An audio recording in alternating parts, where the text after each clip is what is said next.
ಶಾಲಾ ಬಸ್ಗಳಲ್ಲಿ ಮಕ್ಕಳ ಸುರಕ್ಷತೆ ಬಗ್ಗೆ ಅನುಮಾನ ಪಡುವಂತಹ ಹಲವು ಘಟನೆಗಳು ದೇಶದ ವಿವಿಧೆಡೆ ನಡೆಯುತ್ತಿರುತ್ತವೆ. ಶಾಲಾ ಬಸ್ಸುಗಳಲ್ಲಿ ಮಕ್ಕಳನ್ನು ಕಳುಹಿಸಲು ಕೆಲ ಪೋಷಕರು ಭಯ ಪಡುವಂತಹ ವಾತಾವರಣ ಇದೆ. ಈ ಹಿನ್ನೆಲೆಯಲ್ಲಿ ಶಾಲಾ ಬಸ್ಸುಗಳಲ್ಲಿ ಮಕ್ಕಳ ಸುರಕ್ಷತೆ ಖಚಿತಪಡಿಸಲು ಸರ್ಕಾರ ಹೊಸದೊಂದು ಟ್ರ್ಯಾಕಿಂಗ್ ಸಿಸ್ಟಮ್ ಮಾರ್ಗೋಪಾಯ ಅಳವಡಿಸಿಕೊಳ್ಳಲು ಚಿಂತನೆ ನಡೆಸಿದೆ. ಕೆಲವೇ ಪ್ರತಿಷ್ಠಿತ ಶಾಲೆಗಳಲ್ಲಿ ಇರುವಂತಹ ಹಾಗೂ ಅಮೆರಿಕ, ಸಿಂಗಾಪುರ್, ಚೀನಾದಂತಹ ದೇಶಗಳಲ್ಲಿ ಇರುವಂತಹ ರೀತಿಯ ಟ್ರ್ಯಾಕಿಂಗ್ ಸಿಸ್ಟಮ್ಗಳನ್ನು ಭಾರತದಲ್ಲಿ ಎಲ್ಲಾ ಶಾಲೆಗಳಲ್ಲೂ ತರಲು ಸರ್ಕಾರ ಯೋಜಿಸುತ್ತಿದೆ. ಶಾಲಾ ಮಕ್ಕಳ ಸುರಕ್ಷತೆಗೆ ಈ ಕ್ರಮ ತೆಗೆದುಕೊಳ್ಳಲಾಗುತ್ತಿದೆ.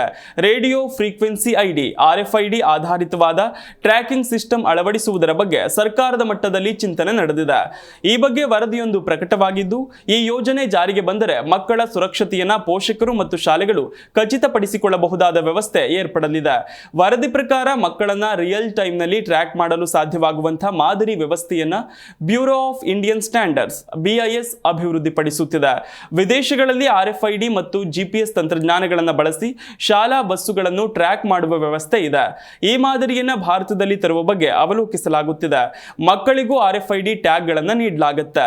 ಶಾಲಾ ಬಸ್ಸುಗಳಲ್ಲಿ RFID ರೀಡರ್ಗಳನ್ನು ಇಡಲಾಗುತ್ತೆ.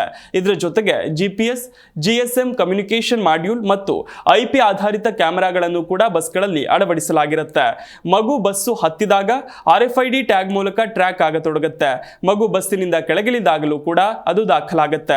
ಮಗು ಬಸ್ಸನ್ನ ಎಲ್ಲಿ ಹತ್ತಿದ್ದು, ಎಲ್ಲಿ ಇಳಿದದ್ದು ಅನ್ನೋದೆಲ್ಲ ಕೂಡ ರಿಯಲ್ ಟೈಮ್ ನಲ್ಲಿ ದಾಖಲಾಗುತ್ತೆ. ಮಗುವಿನ ಪೋಷಕರು ಇದನ್ನ ರಿಯಲ್ ಟೈಮ್ ನಲ್ಲಿ ನೋಡಬಹುದು. ಶಾಲಾ ಆಡಳಿತವೂ ಕೂಡ ಎಲ್ಲಾ ಶಾಲಾ ಬಸ್ಸುಗಳಲ್ಲಿನ ಮಕ್ಕಳ ಚಲನವಲನಗಳನ್ನ ರಿಯಲ್ ಟೈಮ್ ನಲ್ಲಿ ನೋಡಬಹುದು. RFID ಇಂದ ಶಾಲಾ ಮಕ್ಕಳ ಸುರಕ್ಷತೆ ಖಚಿತಪಡಿಸಿಕೊಳ್ಳಲು ಸಾಧ್ಯವಾದರೂ ಅದು ದುರ್ಬಳಕೆಯಾಗುವ ಸಾಧ್ಯತೆ ಬಗ್ಗೆ ಕೆಲವರು ಕಳವಳ ವ್ಯಕ್ತಪಡಿಸುತ್ತಿದ್ದಾರೆ.